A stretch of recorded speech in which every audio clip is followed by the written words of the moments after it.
I direct your attention to something quite extraordinary, quite incredible, quite unlike anything you may have experienced in your life.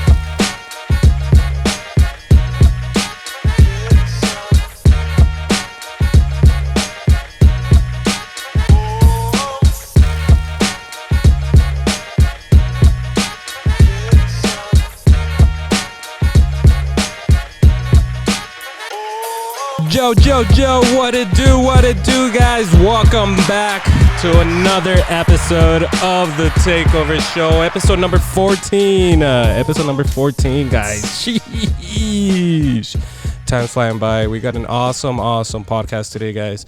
We got some of our crew here, not all of them, but we got owner of Duchi's and Next Gen Sports, the very second Mr. Chuy. What's up, everybody? How's everybody doing? Over on soundboard, he might look a little different. That's because our boy Danny Days is out of town. He took some time off again, but that's all okay. He should be back next week, hopefully. But instead, it's our boy Kevin. Hey, what's up, everybody? I'm a little disappointed that Kevin's on soundboard because we don't have a beer guy to refill our beers as conversations keep going. But Alicia's gonna have to. Alicia's gonna have to do yet another thing for us. But shout out to our producer Alicia, who's pretty upset right now. But anyways, guys, we got a very, very special guest. We were recommended by our girl Iris Lopez from 93.1 Kiss FM. He is a filmmaker, a documentarian, and editor here from El Paso. Please give it up for our boy Chris Hanna. Triple horn. Míralo. Thanks for coming, man. Thanks for showing up, brother. No, thank you so much for having me, guys. Appreciate really it, an man. honor to be here. Yeah. Hey, before we get started, I just want to give a big shout out to our boy Angel, who let us use his awesome space here at Buena Vida Southern Park Mall, or it's called what now? La Sonora Shops? La Solana. La Solana. Shops at Solana. Shops at Solana. But yeah, shout out one more time to our boy Angel. But Mr. Chris, man, for those who may not know who you are, please introduce yourself a little bit, bro. Yeah, I'm Chris Hanna. My full name is Christian, but people call me Chris. I was trying to think, like, is it Christian or is it Christopher? It's got to be one of those. See, I two. have to say Christian because then people start calling me Christopher. Yeah, automatically, people think I'm Does that piss you off when they say Christopher? It does, yeah. I don't know why, man. I guess because of Christopher Robin. I don't know, but it does. But so Chris Hanna. And I'm here. I'm from El Paso, Texas, born and raised, specifically from the Valley of El Paso. I'm a Bel Air Highlander. Went to Bel Air for high school, but I did grow up in Juarez. So I was born here, and then how kids here end up in Juarez. So somehow I feel you on that one, brother. they end up in Juarez, and then you live out there. Yeah, for without like even 50 knowing days, you're out there. without even knowing. It's like this whole time I was in Juarez. Yeah. But thank God I know what real Mexican food is. Yeah, there you go, dude. Hell so I went to school over there, and then I came back 8th grade, and then high school. I went to the best place to start, EPCC. Right? So gotta say how EPCC, it is. man. Me too, man. I love EPCC more than the actual college I went to. And so I always wish that EPCC had like a fucking football team and shit, so I could have like a walk-in or something. Me too. Like it's a good college. Yeah, right? dude. There's a lot of people that go there. Shout out to EPCC for some sponsorship. Shout out to EPCC, man. Please, man, give me a scholarship or some shit, dude. I gotta do something with my life. Give me some more FAFSA. Yeah, for sure. And so so went to EPCC.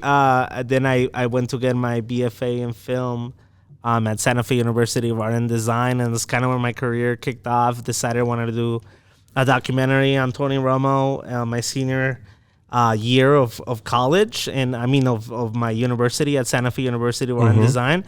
Then it kind of took off, started my company, ZGM Productions. I decided to come back here to the 915 to pretty much settle down and really, get back to the community, just keep on making more films. So I travel all over, working with PBS, working with other different entities that hire us to make documentaries and other passion projects that I want to do. But right now I'm actually a sports documentarian at heart. So, awesome. I've distributed 3 documentaries, including this Tony Romo one, which I can tell you the story as we keep going. But It's really been something amazing to hopefully inspire people that you can make the impossible possible. Yeah, I mean, definitely you've done a lot from researching everything that you've done. It's pretty impressive. But for sure, you could tell that there's a lot of work that is put into this. But I want to go back to your high school times. It was theater or like filming, any of that always a part of your thing from when you were younger, or is it something that came back when you were later on older? No, I mean, that's a great question. It actually was, which is funny because I'm actually back at Bel Air right now because of a docuseries that I'm doing with Bel Air High School. I don't know if you guys heard about it, but The Dream something, right? It's called Bleeding Red. Bleeding Red. The Bel Air Highlander story. And so we actually might start on the soccer team as well since they were state champions, but we did the football team. And so this was my way to come back and give back to the community. But the reason why I'm saying that is because I actually wanted to be a soccer player when I was in Hillcrest. Okay. So when the counselors go like, what do you want to do, mijo? And you're like, I want to be a soccer player. Yeah, right? yeah. And you don't realize like you're not an athlete, but you're like, hey, I wanna. Why not? If it's you're dreaming. Can I get in? And they're like, yeah, totally. Like no. So I'm like, ooh, it's on the schedule. I'm gonna be a soccer player. And so I show up to Bel Air High School and I go with Coach Delgado, who's like, he's a friend of mine now. Now that I went back and we talked the shit and everything. And so I tell him, I was like, I got to tell him the story if he remembered me when I went back to do the story, the series. And so I told him, well, I went to my freshman year. I went to the class, and everybody's there, right? Like all these big guys, like they're soccer players, right? And I'm just, this little chunky kid, and just waiting to get, put I'm me part in, of the coach, team, right? man. I'm part of the team. And so it was like a movie. It was like everybody starts geting crosses solved because they get picked, and it's only me in the middle. Like, crosses solved.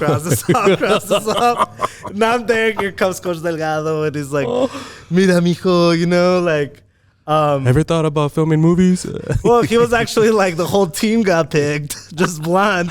Damn. But you seem like a nice kid. So tell you what, I'll have you be a game manager. You'll be a team manager. And I was kind of like, well, how many bottles of water am I going to give out? You knew right but you'll travel with the team. Yeah. And then, you'll still be part of the team. They get thirsty out to give them water, but you'll travel with the team. Yeah. So, me being a little freshman at the time, I was like, I guess, it kind of tells you, like, you feel like you're meant for more than that. So I remember going back to the counselor and be like, well, what's open? And the guy's like, well, the theater department always needs people. And at the time, why is that always a thing, bro? It's like, it is. It's like they throw people there, like, whether they can't find anything or everything's already full. It's like, well, you got theater. It's like, fuck, dude, nobody picks theater. Yeah, even though it's a good thing. How was theater? Actually, for me, it really did change my life, which is crazy because I tell him that story because I owe it to Coach Delgado by doing his job bluntly. Right. The fact that he didn't see an athlete in me and said, right. Hey, So I said, hey, I wouldn't be here today filming this or doing this thing with Tony Romo if it wasn't for you kicking me out of the soccer team. Yeah, you would have still been trying at EPCC to be part of the soccer team. Which does not exist. You'd be at the counselors like, hey, they didn't pick me. Hey, they didn't pick me. That's, I'll help get this soccer team going, But I mean, you do need a coach like that or somebody to be telling you straight up, and also like in a nice way, lay you down softly because now you have teams and games where it's like there's no winners, there's no losers, everybody gets a participation. There's not a lot of coaches like that anymore, So I'm glad that he's still there. I'm glad there's still a couple other people there, especially that, it's not like the whole school's perfect, and I can talk more about that now, which sucks because you go back and you're kind of like... I mean, it's just to say it's in the valley, dude. That's just saying that by itself. Bro, remember when you used to be in high school and you used to hate the administrators, but then you graduate and then you're like, damn. They were just doing their job. Yeah. Right? They were just trying to help me, man. I get it, but then you go back and you're doing something and then you realize, no, they're just beep. It's basically like they're not great people. And I'll just say how it is because it's like, as a kid, you think, well, I'm a kid, they're adults. You think like, well, they're always right because they're adults. They've lived 10 years more than me, or 20 years more than me. NPCs. But then you realize that, no, they're just they're mean people, man. These kids nowadays. They got mean people in charge of them. But But I Anyways, think now I'm I think venting it about goes. No, this, you know but- what? It goes both ways, dude. I'm gonna defend some of these teachers as Some well. of because- them, but I'm Yeah, talking. yeah. I'm talking about administration here. I'm not talking about teachers. Yeah, fuck those guys. Yeah, What's your I'm not. Those drained the living Yeah. life out of the teachers, which is why they don't want to go teach anymore. Was your middle school or your high school better? You know, I don't know, man. Like back when I was a Bel Air, it felt good. You know what I mean? Like there were some administrators, but there were some that actually were really nice. But it's like back in the day, it felt like they care more about the kids. You know what I mean? Yeah. Now it feels like they care more about if the kids pass the All-Star test. You know, whatever they call it nowadays, is it the STAR test? Because back when I was in school, it was tax. Tax, yeah. That's all they care about because they don't get them bonuses if their kids don't do that, right? So, anyways, I used but to hey, hate that shit, but, dude. but I'll There's so tell much you- pressure. But I'll tell you this: shout out to the district for giving me a shot on making this shout series. You know, the superintendents, the district, they've been really cool with me and Give it a they've helped shot. me with everything. And the administrators, It's like a big full circle. they do their you know, best. They going do their back- best at helping me, even though they probably don't want to. But they do their best. It's gonna take me a lot to go back to my high school and help them out and shit. You know? Yeah, and then you do it, and then you realize why people don't. yeah. You know, but hey, at the end of the day, you gotta be reminded you do it for the kids, man. Because back when I was in high school, I wish there were people that would go back and remind me why life is good, Yeah. right? Why is it important to be in the arts? Why is it important to do documentaries? Why is it important to push people that they can do their best? Mm-hmm. And you need those people around, because if not, then what's the point of life if you don't have somebody there telling you, I believe in you? Miyagi's, you know? Yeah. Guiding you and stuff. And so, you know, going back to the theater thing, the reason why I changed my life is because I had, you know, a mentor like Mr. Hasso, who was, you know, a theater teacher there. And he really like instilled in me that, you know, that I could be competitive, that I could, you know, give it the best I could, that I could do anything that I wanted to do. And so I wanted to be an actor, and then I, you know, looked myself in the mirror and I'm like, oh, me voy a morir de hambre. You know? You know, I'll eat this McDonald's if I'm lucky. At least He you're walks honest. into so- the. I can you're just honest picture with him yourself, walking you into know? the restroom and Yeah, shit. I'm just like, nope. Some people can't just admit it. Some Like, people are in Jonah Hill, you know what I'm saying? They don't just have it. There we go. Say something. Mic check. Ándale. there he is. There it is. Going back to the arts, bro, because I like sports and I really, really Yeah. like wrestling. A lot of athletes say they went through arts and class like that. Mm-hmm, Would you recommend it if you want to be in what you're doing completely, or would you I just think in a lot of ways it That's a kind of great opens question, somebody, too. right? That is a great question. Yeah, like, you know, I feel like because sports was one of my main passions, but art became like my number one because I love movies. I mean, watching movies, and everybody always says, well, I love movies, so I became a filmmaker. Like, that's the one thing. Or they hit you with the, oh, I don't watch movies. It's like, shut up, bro. You subscribe to everything. Wait, Yeah. I get to it. Well, if you're a filmmaker, I don't know how you're not watching movies. Like, Exactly, yeah. like I've been with people that are cinematographers, and I tell them, well, look, have you seen this one and this is how I want it? They're just like, how are you a cinematographer? Like, we're supposed to understand. yeah. I want this shot like Citizen Kane, and you're Right. supposed to know exactly Yeah, what I yeah, want. If not, get out of here. You're fired. But you're right. But you get those people too where like they don't want to see it just because it's not their liking. You know, it's like, I could do better. So they'd rather not watch it. but people don't learn from that, dude. The big, I don't want to feel inferior if I Right. watch it. Even though that's what we're supposed to do, is we're supposed to learn from others that have done it, whether it's good or bad, because that's only how we get better. But going back to your question, I agree. I think my big, you know, because I love sports so much, and my next thing for me was, well, if I can play the sport, why not I tell the stories of the amazing people that do play the sports? Because we look at athletes as gods. That's not the way to look at it, but we should look at them as humans that achieve the impossible. Yeah. Because a lot of these athletes do achieve the impossible. They do things that are just unlike any other things we could even dream of, right? Right, right. I like They that. push the envelope.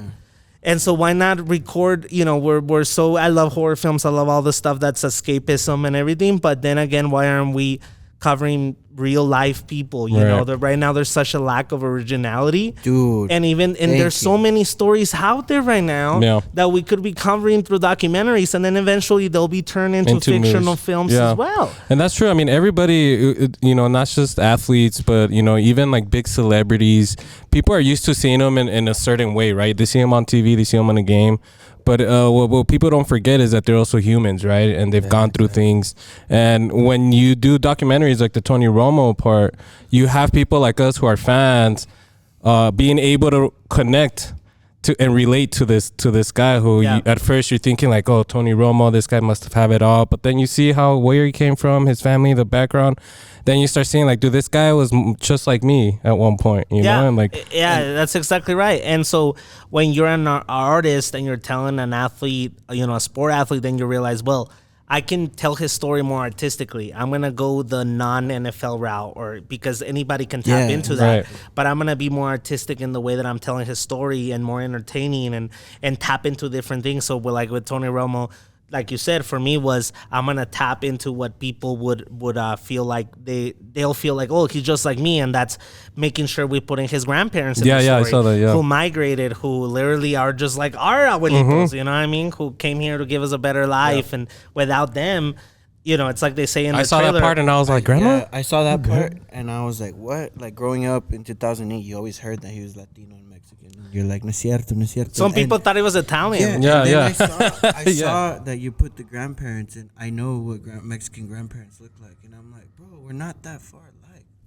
Like, you know what I mean? I was like, bro, your grandparents and our grandparents, like, we're Latinos. That's when I knew. I'm like, oh, he is a Mexican, this guy. And it intrigued me more, bro, because you showed it's like stuff like that you're not gonna see during a fucking football game. No, when you listen to his grandfather, like, yo soy el señor Ramiro Romo, y él me dijo, and when he talks very much, you're like this dude's like a Mexican. presidential speech, you know? Yeah. He sounded like Mr. Like a Presidente Fox, you know? Hey, and but we'll have to say que en paz descanse. He actually passed away a year after we released the movie. So may God has you. His eternal glory, Mr. Romo, great guy. Mr. Romo, rest in peace, man. Yeah. But real quick, right after high school, you already had an idea that like, all right, I want to make films. I want to direct films. Record or make them, film them. So going into college, starting that off, how was that pressure? Did you ever get to a point, maybe through college or something like, damn, because I mean, having that dream and going for that career is a really hard thing to do, like anything like that's not the norm, you may say. You don't hear often like, oh, I'm going to go and be a director, do movies and stuff like that. How hard was it for you to maybe keep your mind on the goal or, not feel discouraged at times? Did you ever get to that point? Yeah. I mean, every artist will say yes. Yeah. You do get to that point. I think what kind of made me, and still till this day, be able to keep doing it is when you realize that you have to separate the art and the business. And so that's something that most artists, specifically in this town, can't do. They're all about their art. So therefore, they cannot see the business side. Right. So they always work a second, third job, and so the art gets behind because you're not. It's left as a hobby or something, right? Yeah, and so you have to. I still do corporate filmmaking. I still do. I thank God I don't do weddings anymore, but I'm grateful that I got the weddings when I needed them. But now, now we're growing, right? We're getting to points where now documentaries paying the bills, which is the dream, right? And so the whole idea of, I remember when, I hope that you make it to Hollywood, mijo, that whole thing, Hollywood is it's something else now. You can make film from anywhere. You can have your own Hollywood here. Look at you guys doing podcasts. You can do everything as long as it's fulfilling you, and as long as you're making it a business and you're having the business mindset, right? So being in film hear that, school, guys? Write this shit down, both of you. Kevin, you have to look at it that way, right? Like, so like if you're doing this, it's like, okay, well, say YouTube's not paying yet, right? How do I generate? Okay, well, hey, we had these people in the show. We had this and that. I'm not giving you guys advice. But, hey, sponsorships, right? That pays. And that was the same thing with me was I got to make one film that will allow me to get people's credibility, right? So I'm in film school and big Cowboys fan, right? Back in the day, I was the... just because Kevin is running the soundboard. We have a boo button there, and I feel like you're the we're going to the Super Bowl Cowboys fan. Huh? Are you the we're going to the Super Bowl Cowboys fan? Yeah, dude. It's in the middle. It's in the middle of summer, and this guy's like, we're going to the Super Bowl. I'm grateful for the Cowboys because they pushed me to make this Romo thing. But I will see where the roller coaster lands. I will see where the carrito lands. Let's see where it lands. Yeah. But I like what you were saying, man. It's pretty much not just get stuck on one thing or your project, but use your skills to work, right? And that's why, you know, when we have our meetings and stuff, and I try and make this like a business talk, like, yeah, we'll have fun, let's fulfill our wants in this, but let's think about it also in a business way, because in a business way, then it will last, right? Then it'll be there for a longer time if we also focus on it like that. Exactly. And at the end of the day, it's like you're servicing people, right? Like you want people to come in and listen and be inspired and have a good time, but then ultimately take something from it, right? So it's the same thing with filmmaking for me, my films. I want people to watch them and take something from it, right?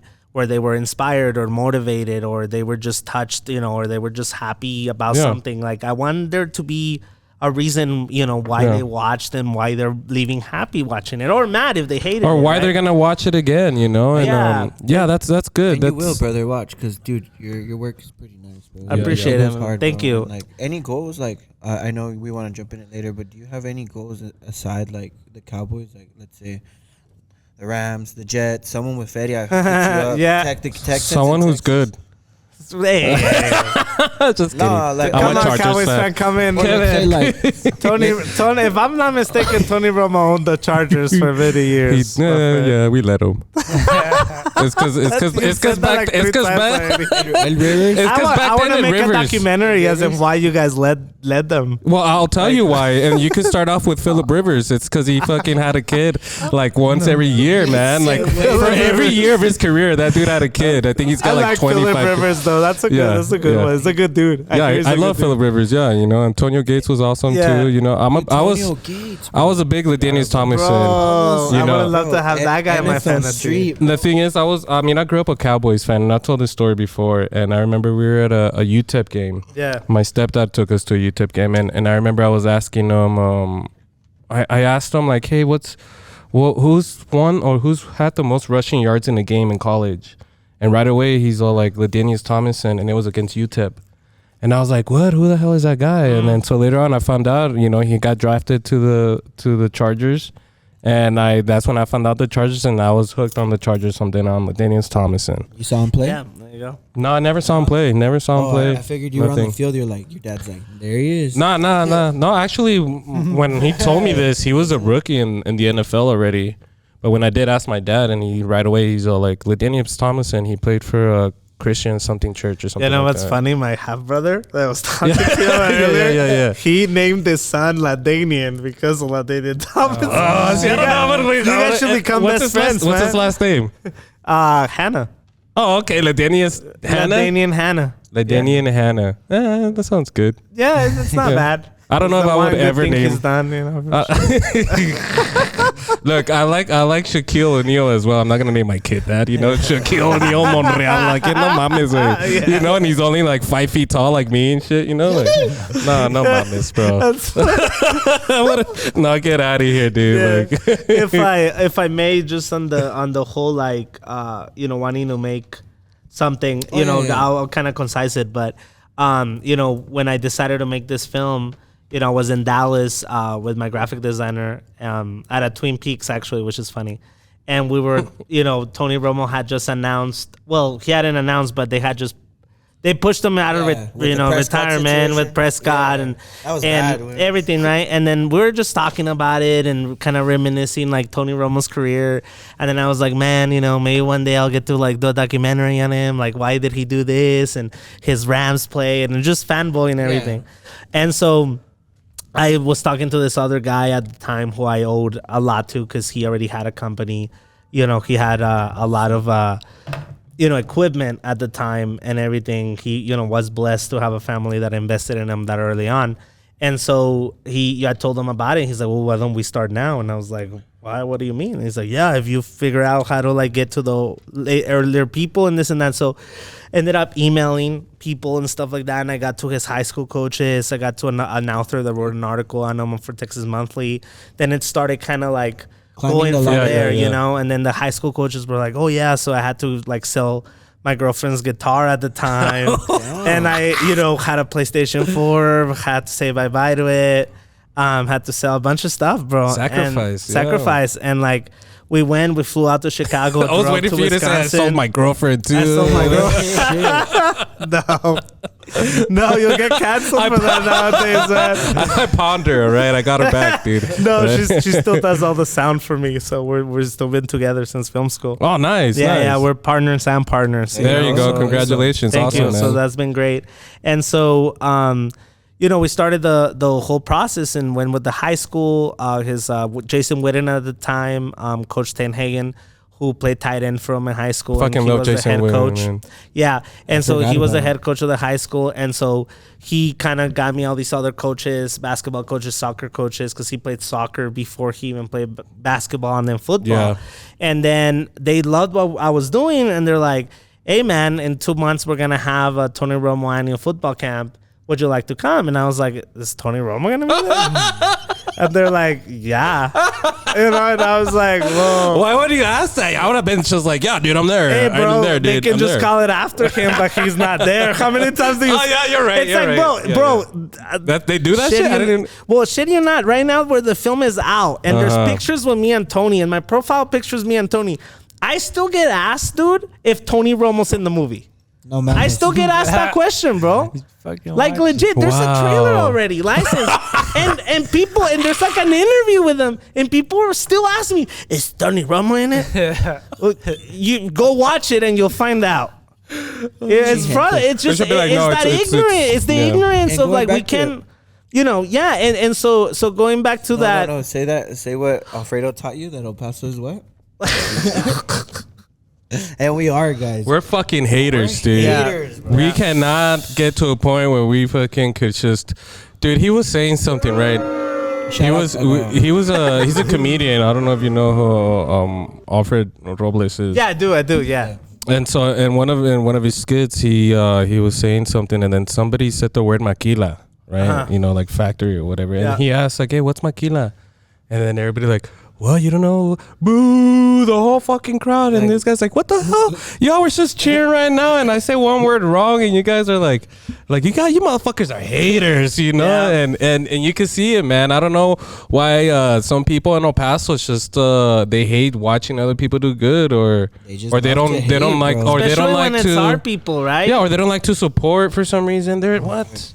That's why Besso's, there's fucking barely up there, and they're hating on. There's almost 700,000 people in our city, and we only got like 3,000 that are subscribed to our fucking IG page, dude. That's how much people hate. For now, that's how much people hate. They don't fucking subscribe. They don't fucking follow. You know, like, come on, póngase las pilas, güey. Yeah, I'm with you. And you know, and you think your town's not like that, right? You're starting to see, but there is support, right? You have to be happy with what you do have, you know, and not be too focused into what you don't, right? But I agree with you. You know, going back to that school thing, it's like I started doing it. Then I met him. Before I met him, actually, this is a cool story. So I had a film business, you know, business of film class. And so my teacher at the time, she, you know, was kind of a hater.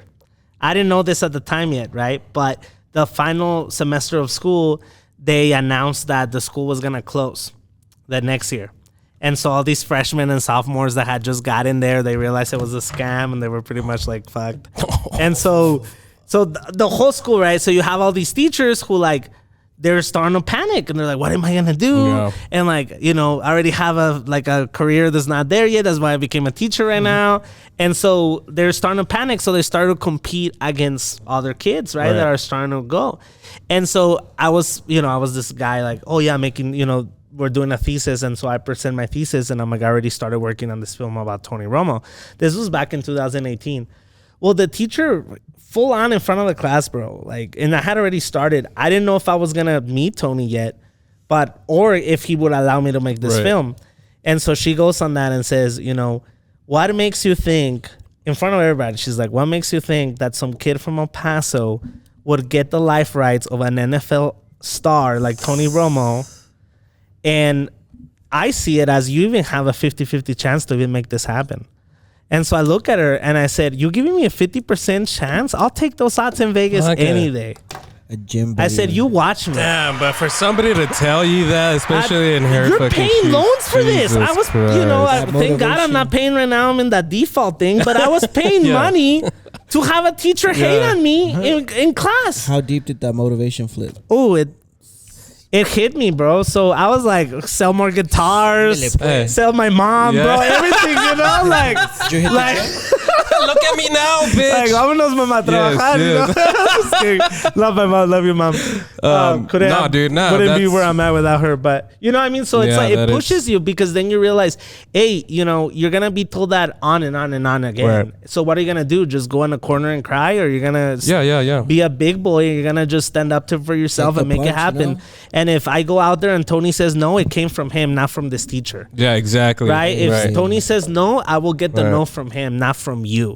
Right? Really, the only person that could ever say no to you is yourself. Exactly. You know what I mean? Exactly. So I took a leap of faith and I went out there again. And next thing you know, I'm on the field. I have this Walmart bag full of stuff to sign with Tony Romo, because I'm like, at least I'll get signatures. If he says no, I'll come back with a bunch of signatures.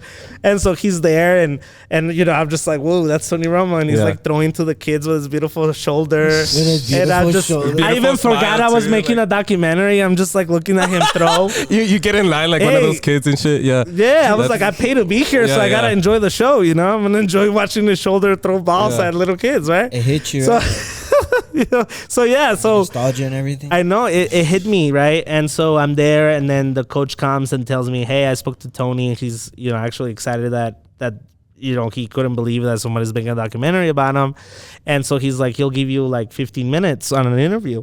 And I was like, 15 minutes? Fuck. Dude, I was like, 15 stress, all the questions that you'd want to ask. Well, I had like 50 questions, so I had to narrow it down to like 10, right? And so I go, and we're setting up, and we had rented all this equipment, and we looked pretty legit. Yeah. We're shooting on a Red Dragon. Like we were like, hey, if we're gonna do this, we actually have to look good in case this grows. And I guess that's another piece of advice. If you're gonna do something, you gotta go 100%.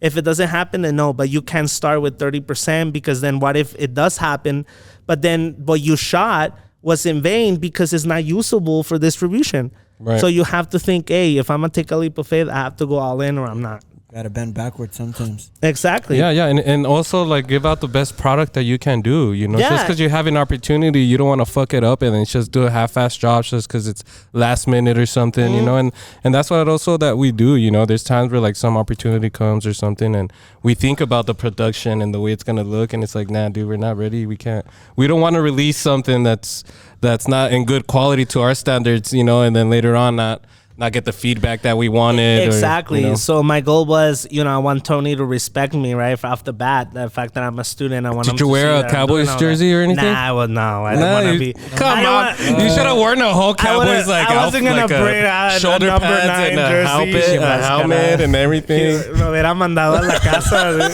It would have been like, nope, I don't want this kid here, I showed up all professional and stuff, So what were your thoughts on, I'm pretty sure you're starstruck, when talking to him, but pressure, what's your thoughts on Tony Romo and his personality and the way he treated you? From the start, he treated me with so much just respect, and I wanted to kind of come across that I wasn't a fanboy, but actually respected him as a human being, number one, and treated him like a human being, because people go wrong, they're automatically go the star, right?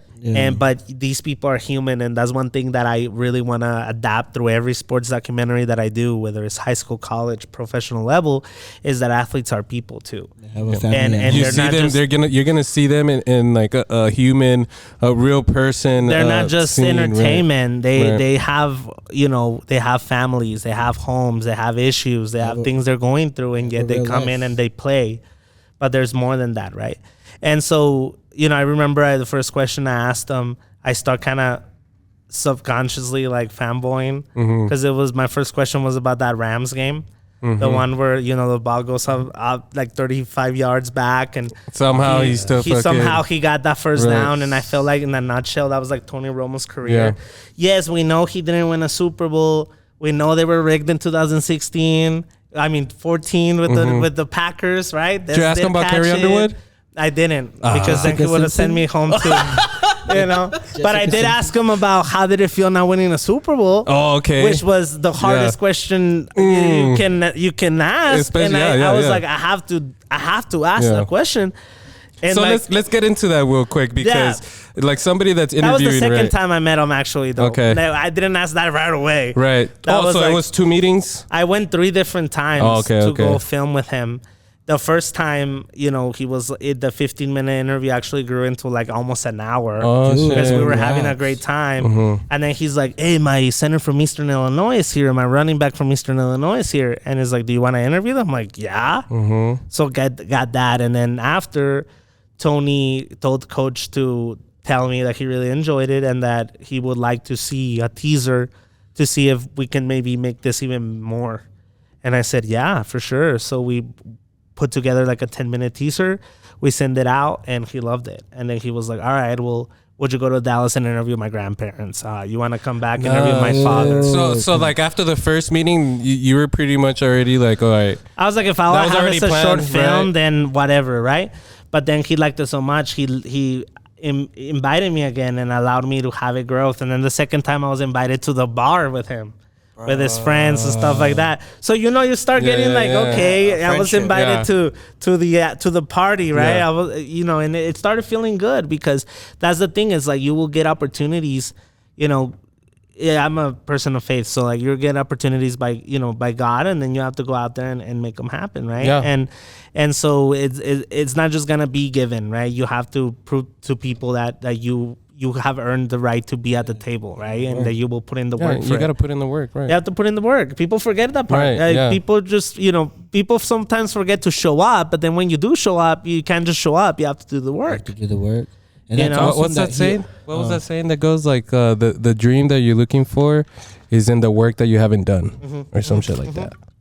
And that's awesome that he opened doors for you, bro. Yeah. He's like, you want to meet the grandparents? I mean, it shows that he enjoyed it. It shows who he is. He knew I was from El Paso. He knew that. Makes me like the dude more, because I grew up on the other side, so I'm a Rams fan, right? And I didn't like the guy. Are you a Rams fan, though? Yeah, bro. Dude, we were like 2-8, 2 and like... I was like 2 and whatever the record is, like, dude, we had like 2-3 wins, bro. It was bad. So the Cowboys fans were always like, yeah, but they weren't that far away, bro. So when we played, and I was in middle school, he was the rival, bro. Always, bro. Always. And then Chewy's gonna end up leaving with a Cowboys jersey on. Nah, but I ended up finding out he was Latino, he was Mexican. So I did give him like the shot, the shot. But then I saw your stuff, and I'm like, all right, bro, you're right. He is a human, bro. And raza.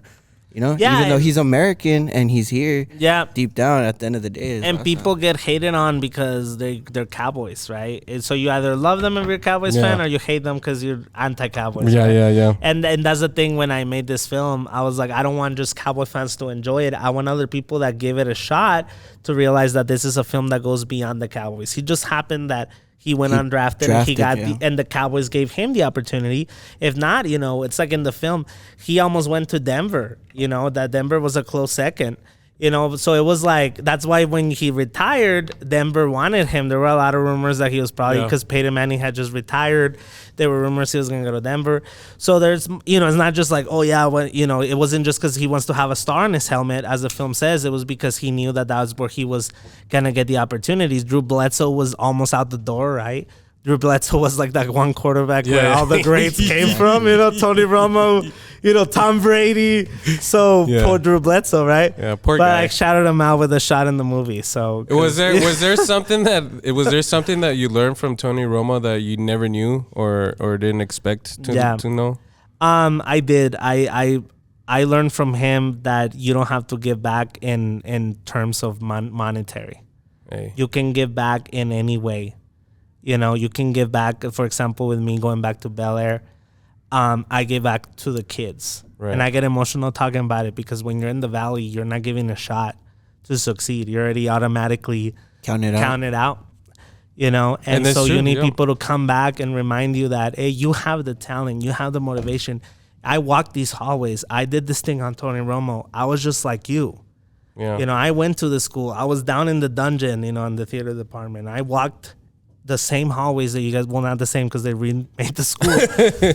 But I walked in another hallway that used to be there. Yeah, exactly. And so it's very important to give back in any way you can. It doesn't have to be money. If you can, obviously do that. But I think it also means more also when you like the way that you're doing, because you're also giving your time. You're giving your time and that's not, people see it. Those other kids, more than one kid is going to see you there. That's how you make a little difference in the world. You know, people that say, "Oh, I want to change the world." Like, you can change the world a little bit. So it just starts with your community. You can, if you make a difference with 1, 2, 3, 4 different kids or one person, you're already making a difference in the world because you're bettering their lives. And then who are they? Who are they gonna help out or motivate? Yeah, and then that's one thing that had people. That's one thing I had. Kevin, round of applause for that, Kevin. Yeah. Thanks, dude. That's one thing that some people that have invested in me from El Paso, companies that like the film so much, they told me, hey, we're gonna help you, but when you can, you give back also. Yeah. And so then it reciprocates it, Yeah. He's with me, yeah. Oh, okay. Yes. Yeah, let him in. So real quick, where can people watch this film and also follow you? Where can they watch all your stuff, especially this Tony Romo? Yeah. Now or never, right? Now or never, Tony Romo story. And shout out to my teacher Lisa Lucas, who I said the story. We're cool. She realized that she messed up by saying that. Yeah. Hey, but that pushed cool that pushed him. Hey, now she, I earned her respect. Yeah, know? And so the film is finally out. I didn't tell the story of how, it got so difficult after we finished the movie and Tony Romo. Yeah, how was what was all that? So when we finished the movie and Tony loved it, we went out to Wisconsin and we showed the movie. They have a theater also called the Plaza Theater in their little town. No shit. Yeah, they do. It's crazy. It's called the Plaza Theater. Was this in Wisconsin? You said in Burlington, Wisconsin. It's like 45 minutes from Milwaukee. Oh, okay. Yeah, that's cool. And that's where Tony Romo's from. And so we went and we screened it there, and like his wife was there. Milwaukee?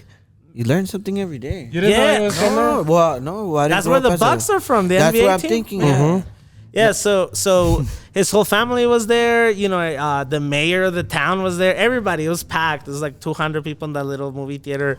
Tony's there. Jeez. The football, that Football Life episode that had just come out, and that was also where people were like, "Oh, why is he making a documentary? There's already an episode." And you also had to turn down that noise down and say, "Hey, mine's gonna be different." You know what I mean?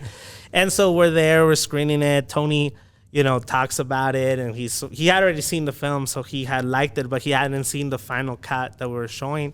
And so, they're rolling the film. He's there in the middle with Candace, with his wife. And towards the end of the movie, I walk in because I was just, I was panicking. Yeah, nervous. And so I'm just kind of pacing around. And then I see him that he's no longer there with Candace. And I'm like, whoa, ¿qué pasó? What happened? And now he's in the back of the theater. And he's like this. And I'm like, oh my God, he hates it now, bro. He's about to throw up, dude. I'm going back to Juarez, dude. I'm leaving the country. I'm getting deported by Tony Romo, My girlfriend's going to sell me this time. Yeah, bro. So then I get out and then like, he signals at me, bro. And I'm just like, what's happening, right? And he signals at me and I go. And then he whispers in my ear. He's like, dude, that's better than the Football Life episode. Yeah. I was like, bro, I can die. Hearing that from Tony Romo, jeez. I was like, I can die. I accomplished it. I would hope people would see the film, but if not, highlight on my What life. are your words for your teacher right now? Hey, my words is John Cena. I proved you wrong. People don't realize you're gonna put people down. The people will put people down. Yeah. But what you don't realize, some people will prove you wrong. Yeah, it's like you so told be her, ready. Hey, if you tell 50%? Somebody you can't, get ready that some of those people will do it, and then you'll look like a fool. You should have told her 50% is all I needed. I'm proud of you, bro. So be careful when you put people down because they can turn around and work harder. And when you think you're doing great, there's another person in another side of the world working 10 times harder than you to prove you wrong. The Incredibles taught me that. Exactly. You know, and so bro, for real. Dude, he's all inspired. He's like, it's because I like stuff like that, bro. I like inspiration stuff. That's what you need to, man, because the world's gonna put you down, right? Things are gonna put you down all the time, but what drives you? What makes you wake up every morning? What passion? What makes you passionate? Right. How are you making a difference today, right? And so for me, when I told my mom I want to be a filmmaker, you know, I told her I know that sometimes it's gonna get tough, but I'm doing this because I want to make a difference. So when things get tough, I need to be reminded, why am I still doing this? Yeah, you know what? And it's true. I think I'm in the process of that right now. I've been pushing really hard for this show to be good and eventually have it to be where I could wake up and be doing this as a living. But it gets hard. It gets hard when you do get asked, like, yo, like, what are you doing? You know, like, you need to be doing something else with your life. And maybe they don't see what I see. But as long as I don't quit, because I know where this could go and all the other opportunities that could happen, I think that's all that matters. And I like it, and I like the way that you came about and how you told that teacher, hey, 50%, man, I'll take those odds in Vegas, and that's awesome. Look at you, man. Those 50% turned into the best 50%. You're on the right side of those 50%. Yes, sir. But that's awesome. But real quick, you had I was gonna say where the movie was. Yeah, I was gonna say please let us know where people could watch this. Yeah, so it's all over digital. Finally, it did take about 2 years to fight the NFL on licensing rights, but 3 years of annoying the NFL will eventually get them to that's help hello, you out. yeah. Estuvo, you know. And so now it's all over digital, so you can watch it. The preferred one is Prime Video. So if you literally just type in Tony Romo's the first search, which is like, oh my God, yes. And so Prime Video, YouTube, rent or buy. It's on Google Play. By December, it's also going to be on Apple TV. We're working on Tubi right now. So it's on Voodoo Fandango as well. So it's as easy as, hey, Alexa, play. Just Prime Video, Tony Romo. It's rent or purchase on everywhere. Once again, for the audience that don't know the film, what's it called again? Now or Never, a Tony Romo story. There you go. So Alexa, play Now or Never by Tony Romo. And so there's still also, the big question is it going to be at a streamer? When we entered the market in 2020, when toilet paper started disappearing in February, Netflix actually was interested, HBO was interested, but the price tag was just for them. It was like, no, dude, we got to see if we can even survive. And then the NFL, we didn't have any clearances. Now that we do, and my faith-based company out of Colorado, Exploration Films, that took a gamble on this film with limited rights, and they've been doing amazing for us. So they're already in talks with Netflix again, and they want to get into Paramount Plus. So the dream is that, the dream is already done, right? The fact that people can watch it already, it's beautiful, because that alone is hard. Just get it in front of everybody. Yeah, and nonetheless have it on Prime Video and have it be monetized. Finally, it's important. It's not what's the most important, but it's important if you want to keep doing it. Right. If you want to continue doing what you're doing, obviously, it has to be monetized. You have to think of the business aspect, right? And so there are a lot of people that did invest in it, and so that's why we're pushing hard now. And so we were told Tony Romo's going to post on social media soon that they're working on it. I'm sure they have to go through asking everybody, right? But I haven't been told no Tony yet, Romo, so. I know you're watching. Tony Romo's a fan of our podcast, right? brother. It's like, bro. Hey, man, come on, man. Just let that shit go and tag us too when you're at it. Tweet it. Tweet it out. Just tweet it out. But congratulations one more time, Kevin. A round of applause for him, man. Thank you, guys. Appreciate it. Real quick, it's not really the only film that you've worked on. Either you directed or filmed or edited. You did films. I have a list real quick. You did some films like The Talk in the Night, right? Yeah. All Day, Every Day, My Friend Richard, Now or Never with a Tony Romo. And then you have Beyond the Dream, a local documentary. Yeah, right? that one's also on Prime Video. Yeah, talk to us a little bit about that one. About Beyond the Dream? Yeah. Yeah, so that was actually the second documentary I started filming, and it came out first by Gravitas Ventures, which is actually one of the biggest independent distributors.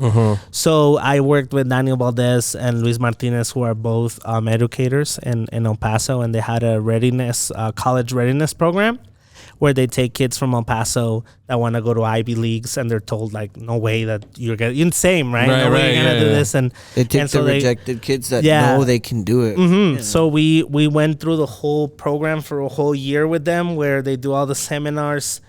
bunch of stuff and they get them ready. Then they go to a 15-day trip where they fly out and they get on a bus and they go throughout the East Coast for 16 days straight to go look at all these different universities and talk to all these different people and be inspired. And so we were their film crew. So we went like madmen and did all that for 17 days straight. Then came back.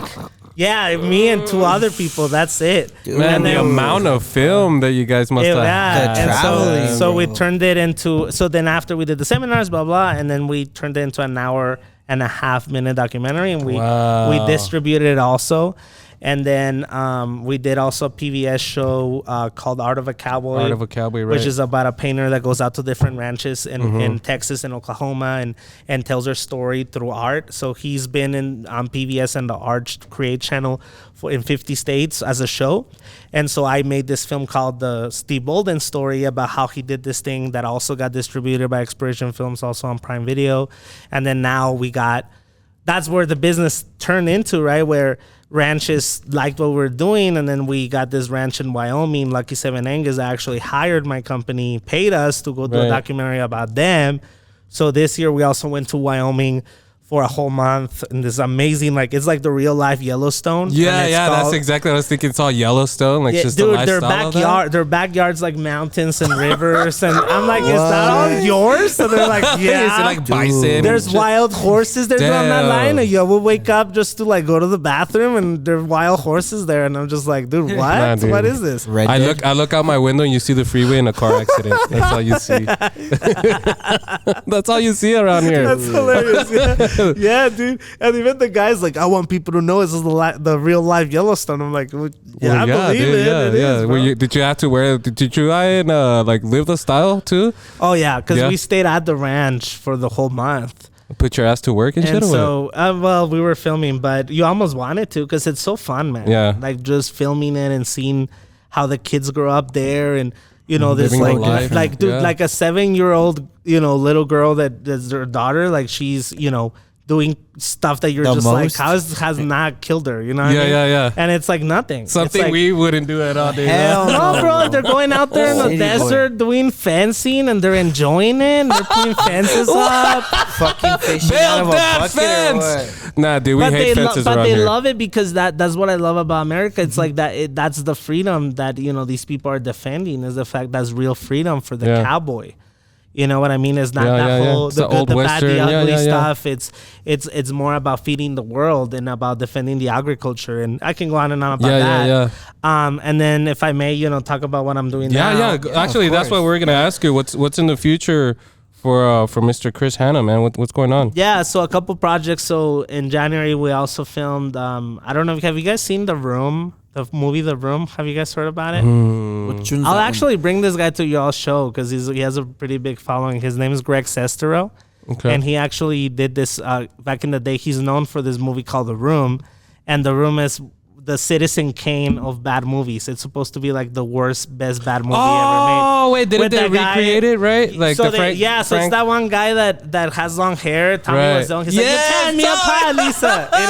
That guy, Tommy Wiseau, his friend, who's like, oh, hi, Mark. Right. So Mark is Greg Sestero. He plays Mark in the movie. And so then he wrote this book called The Disaster Artist, which James Franco and Dave Franco and Seth Rogen did, right? And the movie got Oscar nominees and crazy. Awesome, and so he wrote that book.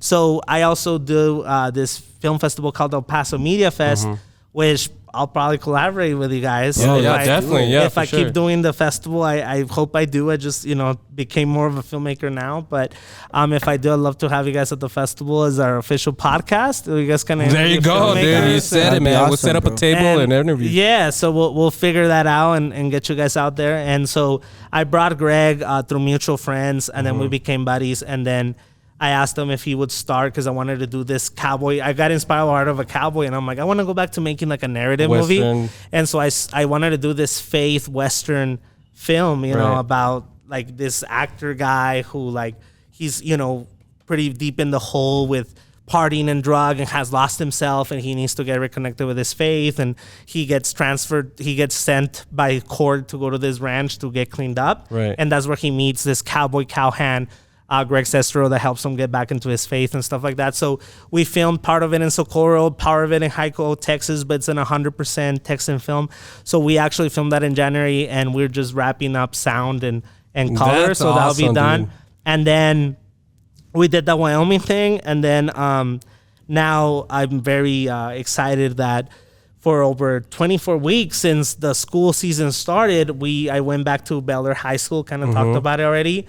And I worked with the superintendents and the YSD district into following, the Bel Air football team, because I knew that Coach Coggin there was kind of changing the whole winning, mentality, where Bel Air back in the 80s, they used to be like a pretty powerhouse. Like, they used to actually win gold balls back in the day. Right, yeah. And then for a long time, they were just having losing season after losing season after losing season. Bel Air's like, Bel Air, why?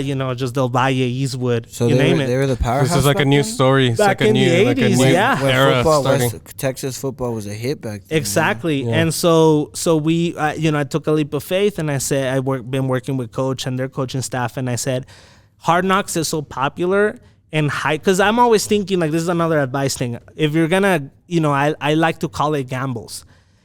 I'm in a stage of my career where I can say, okay, I want to do a passion project. I'm going to go out and look for investors, but it's called gambling. So if I'm going to gamble on a project, I need to make sure, what am I gambling on? What are these investors gambling on? So high school football, very popular, right? Everywhere. So as long as this team is a good shot and I'm giving a good shot and I'm gambling on them, it could pay off, right? But at the end of the day, it's a gamble.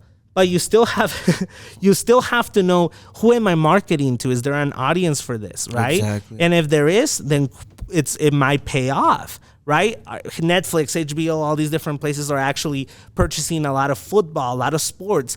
Netflix is losing so many subscribers that they're making ads for sports content because they want all the sports people to come back to them. They're working with the NFL more. So you have to know, what am I gambling You're on? right, because they're promoting this FS1 Netflix Cup. Exactly. And I was like, what the Dude, for the longest time, they would never do NFL content. And then all of a sudden, now they have a quarterbacks where only Patrick Mahomes is relevant. Who cares about Kirk Cousins and Marcus Mariota, bro? I like Kirk Cousins, but no, dude, I don't want to see his Marcus shit. Mariota, bro? What else? That guy even play in the league anymore? Ni lo conocen en su casa.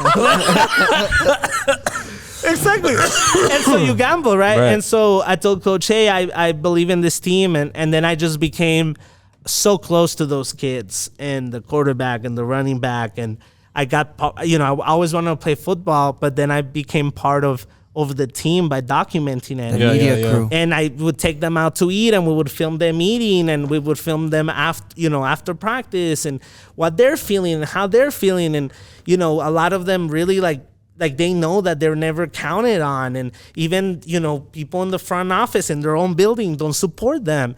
And I'm not lying about it. It's even in the documentary, people saying it. No, yeah, and it's like good. It's good. The corny things are the little things that matter at the end. Yeah, And especially as a high school student, man, athlete, and then to have you there and to know what you're doing for them, it's a big boost in their confidence, man. And they knew that, they found out I was doing this Tony Romo thing, and when it came out, dude, it was like I almost cried, because like even the JV kids, I'd be filming practice, and then they would come up to me like, hey, Chris, we watched your Tony Romo film, and like all these different people. And I'm like, we support each other, and that's what it's all about, you know? And so, at the end of the day, it's like, it's been hard working with administration, and there's been, bumps on the road and things like that. But then I'm reminded, why did I do this thing?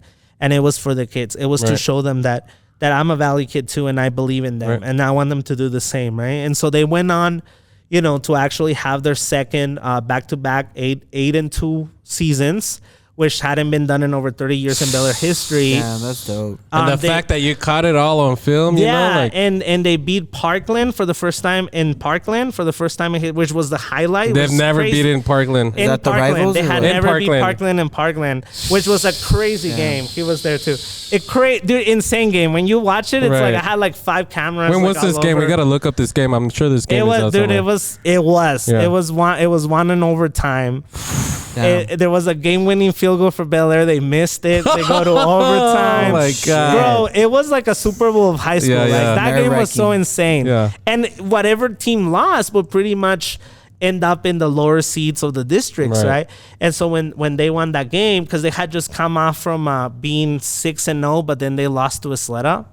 And that was a big, so the series has, right? And so then we realized, oh, wow, like the Del Valle game, the last game of the season is going to be the battle for the gold ball, which Bel Air had never gotten a gold ball since 1981.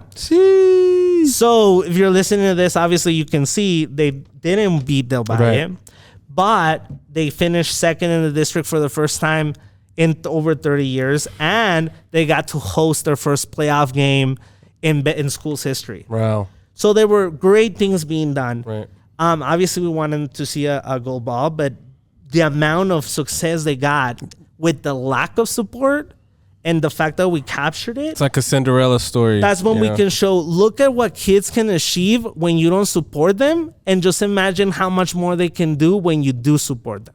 Right. And that's the message of the series. Yeah.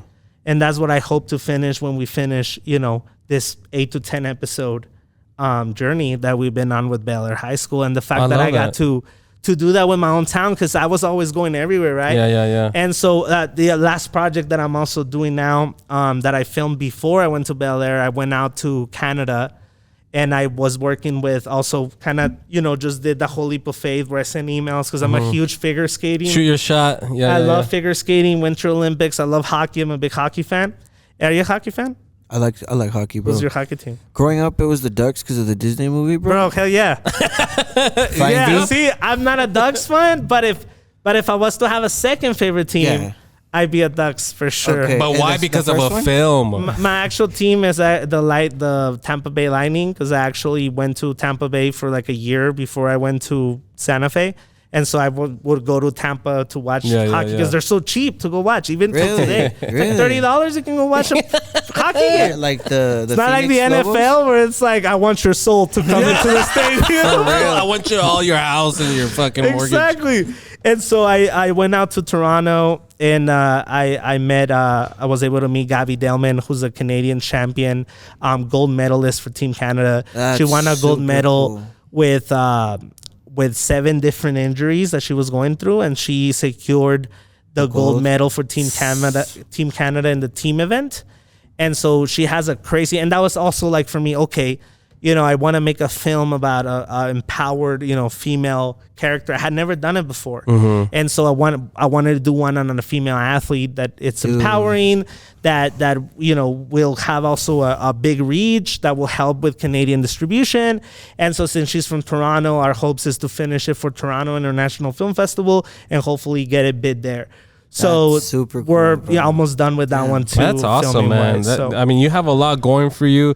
Is there something that you haven't started yet, or maybe that you want to do that's like a dream, maybe a dream film or documentary that you want to do for sure before? I mean, the Tony Romo ones, I guess the one that we, but I guess right now I'm doing the ones I want to do right now, right? Yeah, and I always wanted to do a figure skating one. I'm doing it. I always wanted to do a high school sports one. I'm doing it. So I'm sure they'll come. That's the one thing I tell people all the time. The stories come to you. Right. You don't go to the stories. They come to you, and when they do, that's the right story that God or the universe, whatever you believe in, wants you to It's destiny, right? Yeah. And so when you force something, it's unorganic, and so it's not gonna happen. But when the story comes to you, that's what makes it special. Yeah. So, hey, man, I love these wise advice from our boy Chris Hanna. But this is what we're gonna do now, guys. We're gonna go towards the back end of this podcast. We're gonna do some trending topics. I want to hear what Mr. Chris Hanna has to say about a couple of this. What do you think? What are your thoughts? Are you an In-N-Out guy or no? I'm more of a Whataburger There guy. you go, Kevin. Round of applause, Kevin.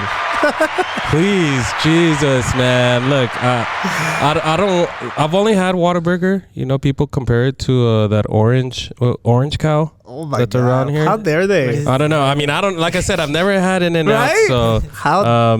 I can't really say. I can't give my opinion on it. But I feel that I'm gonna end up, saying like Whataburger all the way. Sometimes you just know. Sometimes you just know. So But I have had In-N-Out though. and then I've had it. it's good though. I mean, you'd go back? You never had it? I've never had it, dude. Never had it in my life. If I'm in Dallas and the bus just like if I'm in a bus and the bus just happened to stop at In-N-Out and there's no Whataburger in sight, I guess I'll have In-N-Out. But if there's a Whataburger right across the street, peace out, In-N-Out. You already heard Whataburger sponsor us, man. I know you guys are watching too and shit. In-N-Out. Sponsor us too, man. I know you guys are watching. I actually work, that's funny because I actually work with Whataburger Corporate. I'm actually doing a shoot with them. Yeah, so That's dope. Having Whataburger out here. They're a great company, and I can say that because I've done a lot of corporate videos for them. Right. Phenomenal company. I mean, they literally invest in this guy is like, I'm so proud, man. I want a Whataburger after this. Yeah, actually, I was thinking about that, but I mean, for a company to be making gravy like that, dude, of course, I mean, dude, they invest in their employees. They make videos for them. Like they do a lot, and like even you go to a Whataburger and you're working with the employees, and like no way you're happy, like right? No, but they do. They seem happy. They're like, hey, they actually treat us. Yeah, they do. They like their job. You know, they like their job. Actually, I had a friend that in high school, he just wanted to work for Whataburger so bad. And he's like, dude, my brother works for Whataburger, and it's so bad at spot, and I'm gonna be there. And I didn't see him after high school for like 10 years, and then eventually he's like a store manager now and shit, and he runs that, and he has a better car than I do, and living the life. Shout out to my buddy, you know who you are.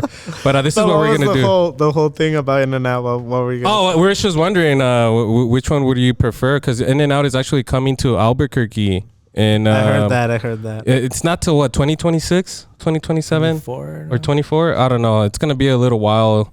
But I don't know. I mean, people were going crazy. Like, oh my God, it's like, dude, it's not even coming to El Paso. You know, it's coming to Albuquerque and shit. But dude, me imagino that they would actually go to Albuquerque. They would, just bro. There's stupid people out here. They're not. You guys ain't stupid, but you know, whatever. You know, I wouldn't do that. I don't know. I wouldn't do At least take your kids to the zoo, okay? Yeah. If you go, don't just go for In-N-Out. Yeah, but don't stay overnight.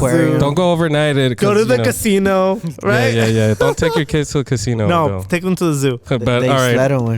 Yeah, that was a good one. But this is what we're going to do, guys. We're going to go around the table now. We're going to give our last thoughts. We're going to start off with our boy Kevin. He's going to give his first thoughts and last ones because he hasn't said shit all day. ¿Qué pasó, Kevin? Tell us how you feel.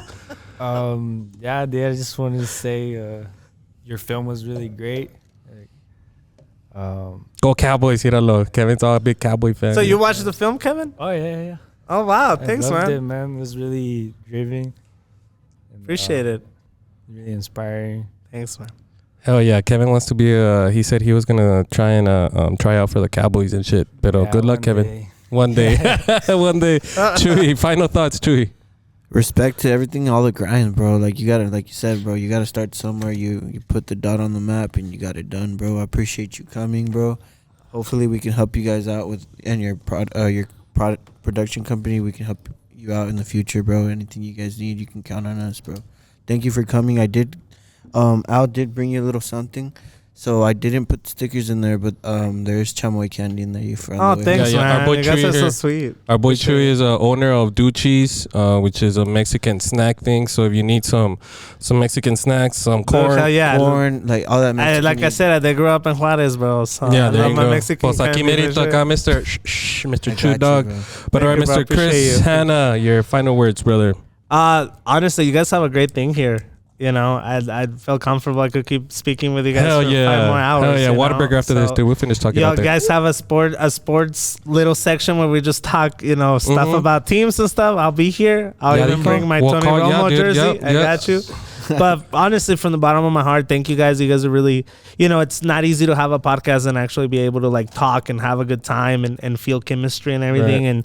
And you're a great host to all of you guys, even Kevin, So, Kevin did good with them buttons. So yeah, but I could tell Kevin was listening. He was wired in. Kevin is a big fan. You need a listener in a podcast too. Yeah. But I can feel, that you guys are starting this and want to keep going, and my advice is you got to keep going. You got to take that 50% chance and make something happen with it. Ya dijo, sin miedo al éxito. So anything y'all need, like I said, I'll keep reaching out, keep being part of this, and I'll get get you guys more opportunities. Hell yeah. Well, thank you so much, Mr. Chris Hanna, man. This is why we do it. This is why I love doing this, because I love meeting people like you who's from El Paso that are doing great things, especially giving back to the community, man. One thing that a lot of people don't know or don't really even care to know is how much talent we have here in El Paso. Super. From business owners to athletes to filmmakers to radio hosts. We have so many great people out here. You guys need to make sure you guys are following, subscribing, because we're reaching out to all of them and we want to talk to them and let them talk about their story. And also, thank you so much, Chris, man. You're more than welcome anytime you want. Hopefully we could do something together. Maybe in a couple of years, guys, you'll see a Takeover Show documentary or something. But thank you so much, man. Thank you one last time. Thank you so much to our boy Angel over at Buena Vida. He's opening a brand new dispensary pretty soon. We'll have all that info for you guys here soon, man. Please make sure you guys come by over at La Solanas. Shops at the Solana. Shops at the Solana, so formerly known as Sunland Park Mall, guys. It's Sunland Park. It's Sunland Park Mall. It's over here by the food court. Come down and visit Buena Vida. They got a bunch of good stuff for CBD for your people. Puppies, highly recommended. For syrups, anybody. There's pre-rolls, all that good stuff. Bro. So yeah. So thank you so much, guys. Please make sure you guys are following, subscribing, liking, all that good stuff. And also, guys, driving out there, you guys, please make sure you guys stay safe, all right? Drive safe. Look around, look both ways, all right? Don't press on your brake too hard. Don't press on the gas too hard. You're right, dude. But anyways, guys, y'all stay safe and stay fresh. We're out.